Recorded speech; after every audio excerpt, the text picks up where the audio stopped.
ये लोग कहते हैं कि जो लोग आवाज़ उठाते हैं, आगे जाते हैं, जो दबंग लोग हैं, उन्हीं को फ़ायदा होता है और आम लोग जो है, गरीब लोग, जिस इंसान का उस माइनिंग क्षेत्र में अपनी ज़मीन आती है उसको उचित मुआवजा दिया जा रहा है। उनका यही सबसे बड़ा आरोप है कि जिसका नुकसान होता है उसे उतना मिलता नहीं है। वो मोटे के ही चक्कर में कुछ अपनी सेटिंग ऐसी करना चाह रहे होंगे। फिर बोलते हैं कि खनन माफिया। अगर वो खनन माफिया होते तो क्या सरकार उनको चालान इशू करती? अतर सिंह जी, आपके मकान को नुकसान पहुंचा है, इसी बरसात में पहुंचा है कि पिछली बार? जी सर, इसी बरसात में नुकसान हुआ जी। मकान में दरारें आ गई, अधिक बारिश होने के कारण सर ये ज़मीन जो धंस रही है, इसके कारण भी हो सकता है सर। ये आपको खुद वाकई में लगता है कहीं जो है कि किसी ने बताया है तभी है कि आपको लगता है कि वाकई में सर पहले भी नुकसान नहीं हो रहा है? उसके बावजूद भी उनकी भूख मिट नहीं रही है। मैं तो यही बोलूँगा, उन्होंने पर्टिकुलर 2 माइनों पर अटैक किया है और जबकि राकेश चौधरी की माइन बीच में है, उनका उन्होंने नाम ही लिया। हम वहाँ गए थे, खतवाड़ में गए थे, वहाँ कुछ महिलाएं थी, वो रो रही थी। क्या उनके आंसुओं को भी हम जुटला दें? ठीक, ये देखिए दरारें हमारे घर में, हमें ये पता नहीं है कि सुबह तक जो है हमारा मकान नीचे चला जाए। उनके लिए गांव वालों का, फिर बाकियों का, आपके पक्ष का क्या जो है उनके लिए कोई सांत्वना नहीं है? या फिर अब 2 पक्षों में वाकई में अब लोग बंट गए हैं, फिर चाहे किसी का मकान क्यों ना गिर जाए? जो मतलब दरारें आई है वहाँ पे, वो माइन से बहुत दूर हटके आई है। यहाँ पे बनौर में पहले से एक सिस्टम चला आ रहा है कि क्या जितना किसी का नुकसान है उतना मुआवजा वाकई में मिल पाता है?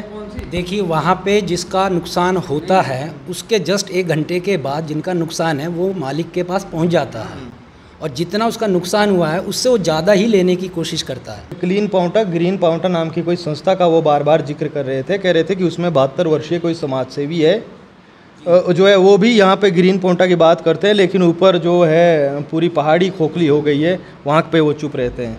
गुंडागर्दी तो सर ये है, हमारे पास वीडियो है जो यहाँ पे दिखा भी रहे थे अभी। हाँ, वीडियो भी दिखा रहे थे। हम आपको सबको मुआवजा दे रहे हैं। यहाँ भंडार बन गए। जब अभी बरसात में रोड बंद हुआ था उस टाइम मशीन भी माइन वालों ने दी। पूरी हेल्प करते हैं सर हमारे। जैसे ये क्या करते हैं सर, ये हरिजन को आगे कर देते हैं कि इनके ऊपर एट्रोसिटी का केस है। अत्तर भी सतवाल भी मकान लगा रहे और फिर बोलते हैं नहीं हम महीने बंद कर देंगे या साफ। नमस्कार, पहाड़ प्राइम देख रहे हैं आप। मैं हूं आपके साथ जयप्रकाश तोमर। बीते दिनों पांवटा विधानसभा क्षेत्र की दुर्गम पंचायत बनौर से कुछ लोग पांवटा साहिब पहुंचे थे। उन्होंने एक प्रेस वार्ता की।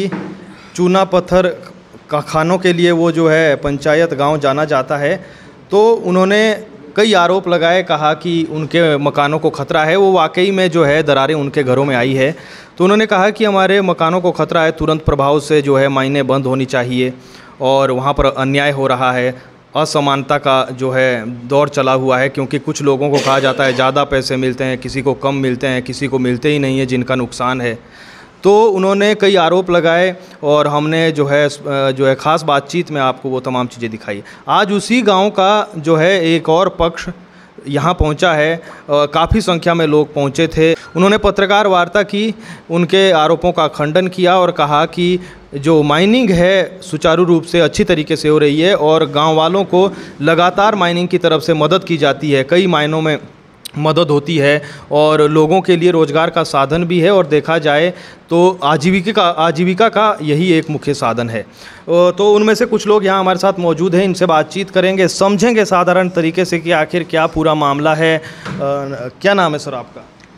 मेरा नाम प्रवीण चौहान है और अभी जो हमारी जो माइनिंग के जो रिलेटेड जो यहाँ पे लोग पहुँचे हुए थे उस विषय में मैं भी कुछ बताना चाहता हूँ। और दूसरी बात यह है कि जो अभी हमारी माइन से जो ट्रक चलते हैं, जो ट्रांसपोर्ट सोसाइटी है, ट्रांसपोर्ट सोसाइटी में मैं एक उपाध्यक्ष के पद पे हूँ और हम जितने भी हमारे पास ट्रक अभी चलते हैं माइन से कम हमारे पास 70 से 80 ट्रक हमारे माइंस के अंदर चलते हैं। तो ये आप तो बेहतर तरीके से, माफ़ी चाहूँगा थोड़ा सा रोकना चाहता हूँ, आप तो बेहतर तरीके से फिर बता पाएंगे कि क्या वाकई में ट्रांसपोर्ट हो या वहाँ पर कि लोग कहते हैं कि जो लोग आवाज़ उठाते हैं, आगे जाते हैं, जो दबंग लोग हैं, उन्हीं को फ़ायदा होता है और आम लोग जो है, गरीब लोग, हमारा वो नुकसान हुआ है, कहते हैं कि मकान हो, ज़मीन हो, वो धंस रही है। क्या वाकई में कुछ असमानता आपको दिखती है? किस हिसाब से अगर हम कहें? ऐसा तो कुछ नहीं है, क्योंकि जो अभी असमानता आप बता रहे हैं ऐसा कुछ भी नहीं है, क्योंकि हमारे क्षेत्र में जो माइनिंग हो रही है, माइनिंग का जो लीज पट्टा है, क्योंकि मैं पीछे जब प्रेस वार्ता हुई थी उनकी, तो उसमें मैं बार बार ये देख रहा था, वो बार बार 2-3 बार उन्होंने एक ही शब्द का उपयोग किया है भाई। वो बार बार बोल रहे हैं कि अवैध खनन या अवैध तरीके से खनन माफिया का नाम ले रहे हैं। अगर ये अवैध खनन होता तो क्या सरकार इस पे हमारे को जो इसके जो स्लिप इशू होती है, माइनिंग के जो चालान इशू होते हैं, क्या वो इशू कर पाती? पूरी अगर अवैध होती तो क्या माइनिंग जितना भी महकमा होता है वो उस पर कार्रवाई करता? तरीके से माइनिंग हो रही है, पूरे तरीके से माइनिंग जितने भी रूल्स होते हैं उसको फॉलो किए जा रहे हैं। वो माइन जितनी भी माइन हमारे एरिया में चलती है वो सब उस रूल को फॉलो कर रहे हैं। तो क्या वो असमानताएं जो आप बता रहे हैं, असमानताएं कुछ भी नहीं है, क्योंकि जिस इंसान का उस माइनिंग क्षेत्र में अपनी ज़मीन आती है उसको उचित मुआवजा दिया जा रहा है, और उन सब का एग्रीमेंट साइन हुए हैं। और एग्रीमेंट साइन होने के बाद उन्होंने जितना मुआवजा उनको चाहिए उस मुआवजे पे उन्होंने हामी भर के उस एग्रीमेंट पे साइन किए हुए हैं। इसके बावजूद फिर भी उनको जो बार बार ये जो एलिगेशन लगा रहे हैं कि माइन की वजह से वहाँ पे ये हुआ है, माइन की वजह से वो हुआ है। अभी थोड़ी देर पहले जो गांव के लोग आए थे, गांव के लोग में जिन्होंने अपना पक्ष रखा हुआ है, जो वहाँ के मतलब वहाँ पे जिनका माइनिंग के कुछ ही दूरी पे उनका मकान पड़ता है, उन्होंने खुद कहा कि ये जो है, उन्होंने पेपर भी दिखाया कि ये डेंजर जोन घोषित किया गया था। तो वो भी एक रीज़न है। लेकिन अगर माइनिंग से वहाँ पे कोई भी दुष्प्रभाव हो रहे हैं, कुछ मकानों में दरारें आई है, तो उसका उचित मुआवजा वहाँ पे मिल रहा है, लोगों को दिया जा रहा है, जो कि उन्होंने खुद एग्रीमेंट साइन किए हैं। और खुद एग्रीमेंट साइन करने के बाद उन्होंने अपनी सेटलमेंट करने के बाद उस मुआवजे को लोग ले रहे हैं, जो कि हमारे जितने भी गाँव के लोग हैं, गाँव के लोगों के बीच भी वो सेटलमेंट नहीं होती है, क्योंकि वो सिर्फ उस आदमी के साथ सेटलमेंट होती है जिसका नुकसान हुआ है। और आज भी वो माइनिंग वाले जिनकी लीज है वहाँ पे, वो आज भी ये चाहते हैं कि आप आओ, अपना जो नुकसान है आपको नुकसान की उचित मुआवजा दिया जाएगा। लेकिन उसके बावजूद भी वो लोग ऐसे हरकतें करते हैं, तो फिर बोलते हैं कि खनन माफिया। अगर वो खनन माफिया होते तो क्या सरकार उनको चालान इशू करती? अगर वो अवैध तरीके से खनन कर रहे हैं तब भी सरकार उनको चालान इशू कर रही है। कोई भी गाड़ी ऐसी भी, कोई, मैं एक ट्रांसपोर्टर हूँ, मेरे पास भी गाड़ी है, तो कोई भी गाड़ी वहाँ से बगैर चालान के नहीं जा रही है।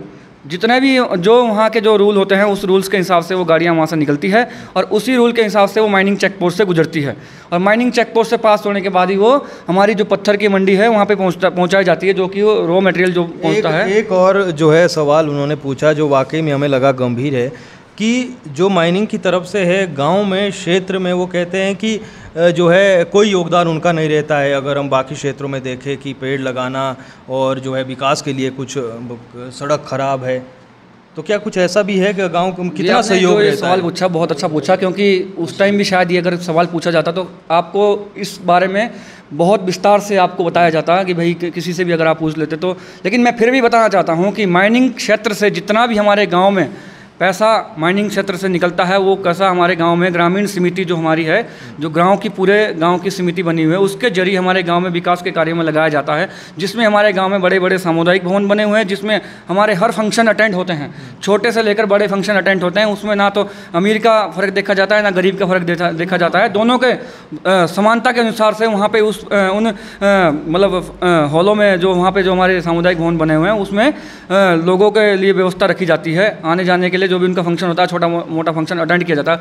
उसके बावजूद जितने भी हमारे छोटे मोटे जो सरकारी जो फंक्शन होते हैं उसमें भी अटेंडेंस उनकी पूरी रहती है। और दूसरी बात ये रहती है कि जितने भी हमारे खेलकूद की जो स्कूल की गतिविधियां हैं, खेलकूद की गतिविधियां हैं, हमारे जो हमारे पारंपरिक जो मेले लगते हैं उसमें भी। और दूसरी बात ये रहती है कि हमारे जो क्षेत्र में अधिक से अधिक विकास उसी माइनिंग से जरिए होता है, क्योंकि हमारे क्षेत्र में एक ही रोजगार है जो है माइनिंग का रोजगार है। माइनिंग के रोजगार से ही हमारा ये जो हमारा क्षेत्र है ये आज तक। ठीक है, हम आपकी बात समझ गए। अब थोड़ा लंबा हो जाएगा। जिनका नुकसान हुआ है वो कौन, जिनके घर में मकान में आपका क्या नाम है?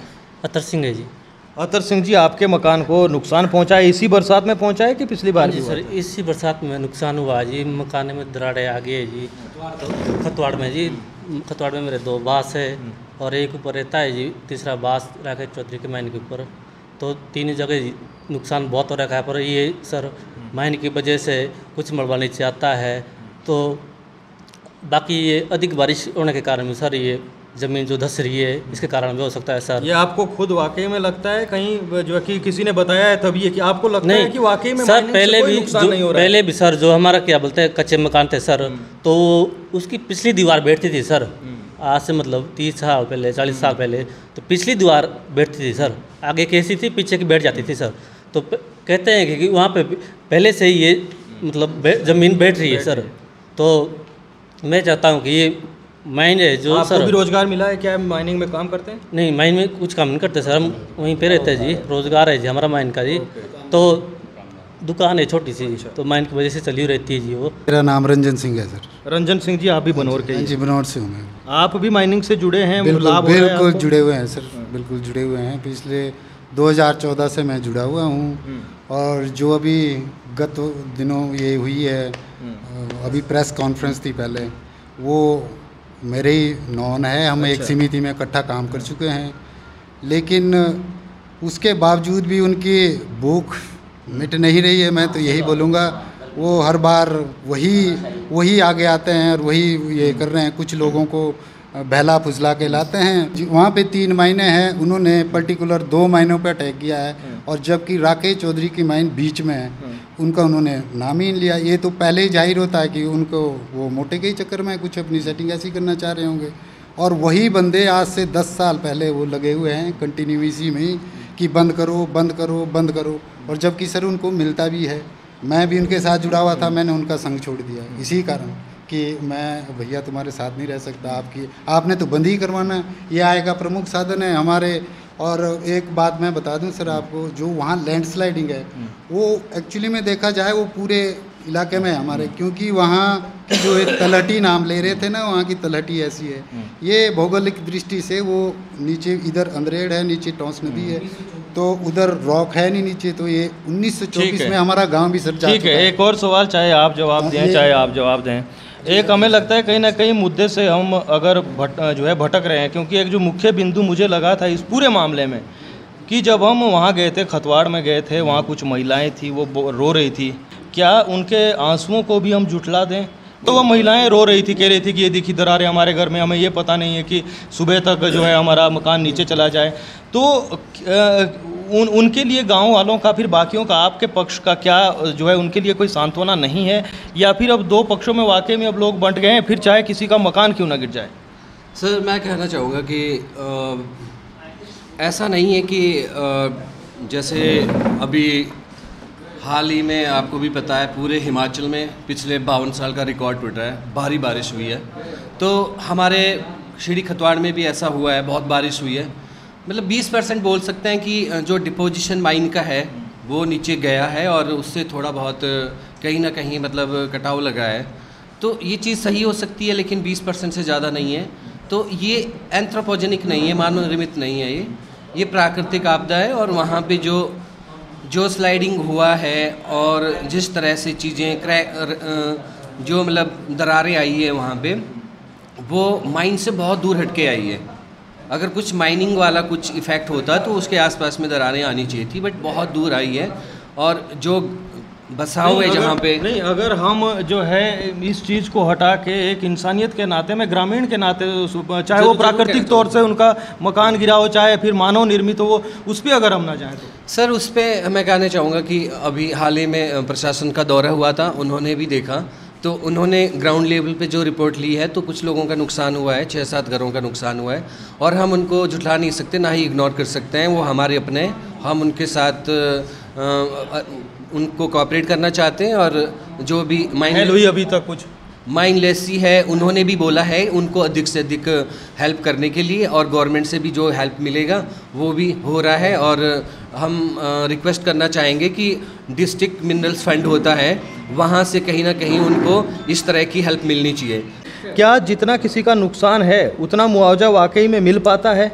देखिए, वहाँ पे जिसका नुकसान होता है उसके जस्ट 1 घंटे के बाद जिनका नुकसान है वो मालिक के पास पहुँच जाता है, और जितना उसका नुकसान हुआ है उससे वो ज़्यादा ही लेने की कोशिश करता है। मैं इसलिए नहीं कह रहा कि मैं उसी गांव का हूँ, शायद मैं भी उसी में हूँ, क्योंकि मेरी कोई संपत्ति है, अपना गांव का कोई भी खेत है, कुछ खलियान है मेरे, अपनी गौशाला है, कुछ भी है, उसका जब नुकसान होगा तो उसके एवज में मैं एटलीस्ट इतना तो मांगूंगा कि जितना वाकई में उसका नुकसान है, मतलब 2 लाख का अगर मुझे नुकसान है तो 2 लाख रुपए तो मैं मांगूंगा। 2 लाख में ऐसा हो जाता कि 1.5 लाख मिलेगा। ऐसा नहीं है कि 2 लाख मांगने वाले को सिर्फ 50,000 दे के वो रफा दफा करेंगे, वहाँ पे बिल्कुल जायज़ चल रहा है। दूसरा मैं बताऊँ, अभी तक किसी ने शायद ये बात नहीं बताई है, सभी ने कमियाँ गिनवाई है माइनिंग की। मैं थोड़ी सी 2-4 जो हैं उनकी खूबियाँ बताना चाहूँगा माइनिंग। शॉर्ट में ही बताऊँगा सर। पहली तो ये है कि तीनों गाँव में हमारे सामुदायिक भवन है, तीसरा मैं इसलिए बोल रहा हूँ, बाग हमारा धनवासा में ही आता, लेकिन वहाँ पे भी हमारा सामुदायिक भवन बना है। धनवासा में भी 4 मंजिल है, डिमटवार में भी है। उसका जो पैसा टोटल मिला है वो माइनिंग की तरफ से मिला है, 5 माइन वालों ने उसमें पैसा दिया है। दूसरी चीज़, जब रोड हमारी पक्की नहीं थी, अभी 1 महीना हुआ है रोड पक्की हुए हुए, सड़क पे जो है 2 टाइम टैंकर लगता था जो पानी छिड़कता था ताकि धूल ना उड़े, जो मैं तब से देखता आ रहा हूँ जब लगभग मैं 12वीं या ग्रेजुएशन कर रहा था। अभी मेरी भी 42-43 साल की उम्र हो गई है ना जी। और देखिए आपकी एक गोयल की माइन है, उसके नीचे थोड़ा भौरेड का वो रहता है, वहाँ पे जो है पुल नहीं बना सरकार की तरफ से। तो एक पुल तो गोयल ने पहले बनाया था, टेम्परेरी पुल, आप भी कभी टपे होंगे, देखा होगा, वो अभी बह गया था जिसकी वीडियो वायरल हुई थी। और उसके दूसरे दिन ही वहाँ तुरंत प्रभाव से पुल बना दिया गया है, टेम्परेरी पुल, जिस पे लोग आ जा सकते हैं और बाइक भी टप सकती है। तो मैं कहता हूँ कि भाई जब हमारा नुकसान हो ही गया है धरोहर का, छेड़छाड़ी या तो होनी नहीं चाहिए थी, प्राकृतिक के साथ छेड़छाड़ हो चुकी है, तो जो होना है वो तो होना ही है। 1924 में हमारा गांव पहले भी गया था, पूरा गांव टोंस नदी में समा गया था, तब जो है लोग इधर उधर हो गए थे, है ना जी। लेकिन अब हम ये नहीं कह सकते माइन की वजह से ही हुआ है। अगर माइन की वजह से ही हुआ होता तो पिछले 40 साल से क्यों नहीं इतने वो हो रहे थे। इस बार इसलिए हुआ क्योंकि ये पूरे हिमाचल में आई है आपदा। अपना सिरमौरी ताल में कोई माइनिंग नहीं चलती है, आपका माशू चौक की तरफ भी बादल फटे हैं। एक परसों जिन लोगों ने पत्रकार वार्ता की थी, उन्होंने जो है शुपाराम की माइन पर कहा था कि सबसे ज़्यादा गुंडागर्दी होती है। अगर मैं गलत नहीं हूँ, शुपाराम पे शायद कहा था, तो सबसे ज़्यादा गुंडागर्दी होती है। और एक क्लीन पाउंटा, ग्रीन पाउंटा नाम की कोई संस्था का वो बार बार जिक्र कर रहे थे, कह रहे थे कि उसमें 72 वर्षीय कोई समाज सेवी है जो है वो भी यहाँ पे ग्रीन पाउंटा की बात करते हैं, लेकिन ऊपर जो है पूरी पहाड़ी खोखली हो गई है, वहाँ पे वो चुप रहते हैं। सबसे पहले मैं आप लोगों का धन्यवाद करता हूं।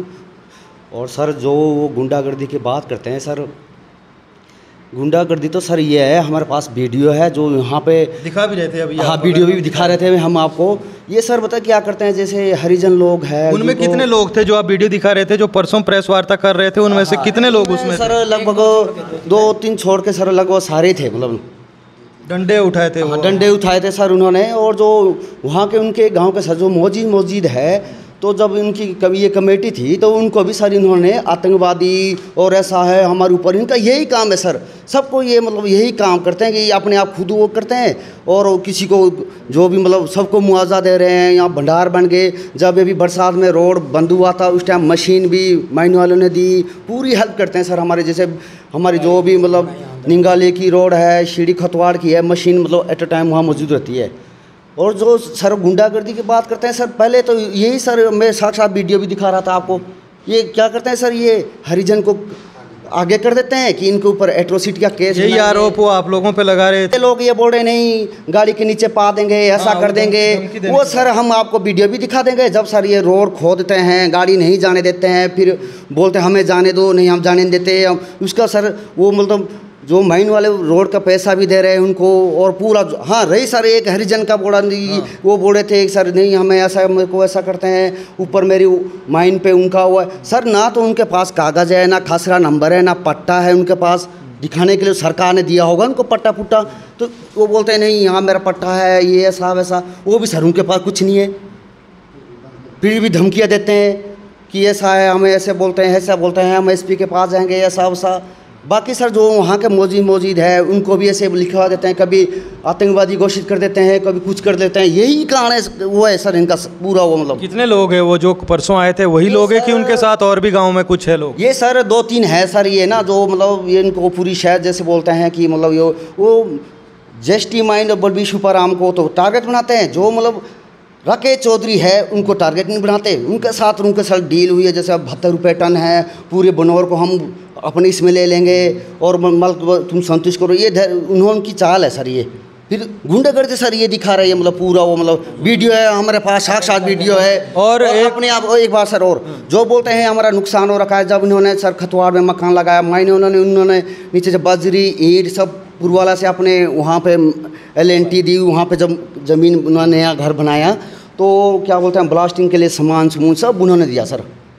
अच्छा, तो एक बात खत्म और करते एक हैं, बात ज़्यादा सर और- लंबा हो जाएगा। हाँ बताइए आप। हाँ, एक बात सर, और जो बोलते हैं नहीं हम बेदखल वैसा, वो सर बिल्कुल सही है, पर इन्होंने उसके बदले सर माइन वाले से पैसे लेकर 10 पैसों में पोंटा भी मकान लगा रहे, अतर भी, लालच बढ़ गया। हाँ लालच बढ़ गया, अतर भी सतवाल भी मकान लगा रहे, और फिर बोलते हैं नहीं हम महीने बंद कर देंगे या साफ। ये सर हमारा बनौर का रोजगार है, हम इसी से जुड़े हैं। और हमारे ना तो मक्की होते हैं जो मतलब वो बंदर खा लेते हैं, वो हमने पहले भी उठाया था जब राजा वीरभद्र जी वो होते थे उस टाइम जी, मतलब मंत्री मुख्यमंत्री जी उस टाइम भी हमने उठाया था। उन्होंने कहा कि चलो ठीक है, आप लोगों का रोजगार चूना पत्थर है, चलो ठीक है। बाकी सर सारे जुड़े हुए हैं, मतलब किसी को कूल का डैमेज है, किसी को घासन का डैमेज है, सबको मिल रहा है सर। हम चाहते हैं कि ये महीने चलनी चाहिए, देवी देवता हमारे साथ है, पूरा हुआ है सर। हम चाहते हैं कि ये महीने चलनी चाहिए सर।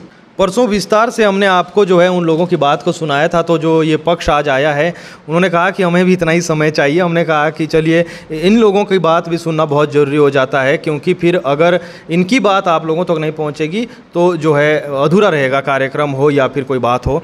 तो इसके अलावा अगर हम बात करें, मैं चाहूँगा अब शॉर्ट में ख़त्म करें कि जो रोज़गार देने की बात है या अभी समिति का कुछ आप जिक्र कर रहे थे, उसको पूरा बताइए।